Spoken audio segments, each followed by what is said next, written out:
Ciao a tutti e benvenuti. Sono Mattia, di Lingua Franca.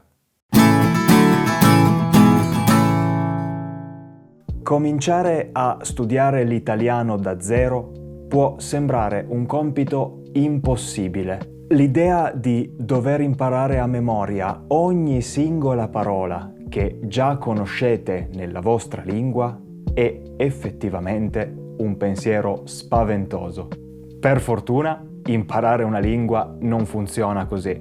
Per esempio, se la vostra lingua madre è l'inglese, o comunque se lo conoscete bene, avete un grande vantaggio. Ma prima di spiegarvi qual è, vi ricordo che se state imparando l'italiano, potete iscrivervi al canale Lingua Franca, dove ogni settimana carico video dedicati allo studio della lingua italiana, con trucchi, consigli, pillole di italiano e molto altro ancora.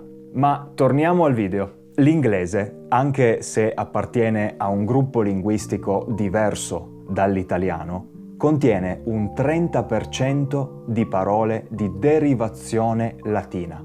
Ciò significa che la maggior parte di queste parole è molto simile alla sua versione italiana. 30% di parole che saranno molto più facili da imparare. Le parole di due lingue diverse che derivano dalla stessa parola si dicono parole affini o parole imparentate. Da uno studio fatto sulla lista delle 1000 parole più usate nella lingua italiana, scopriamo che tra i 457 sostantivi presenti in questa lista, 208 sono molto simili alla loro controparte inglese. 54 sono abbastanza simili. 101 sono un po' più difficili, ma sono comunque affini all'inglese. Non male, no?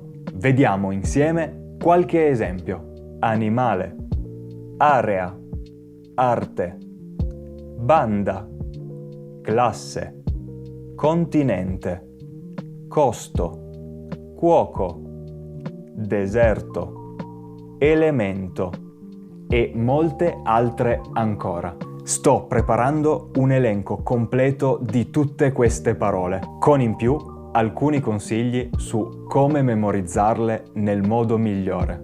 Ne parlerò in uno dei prossimi video.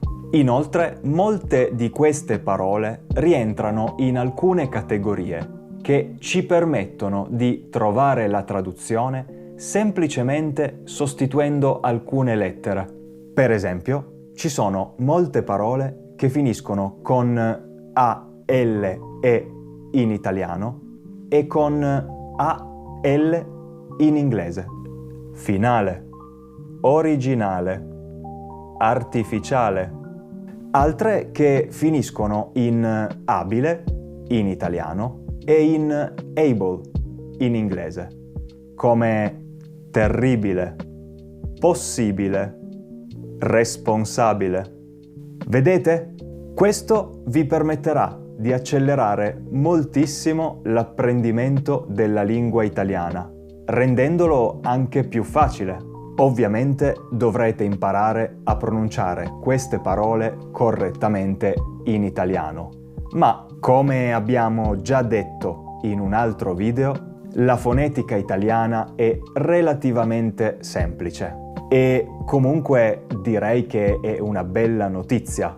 Nessuno di voi inizierà a imparare l'italiano da zero. Mi raccomando, però, state attenti ai falsi amici e ai falsi affini.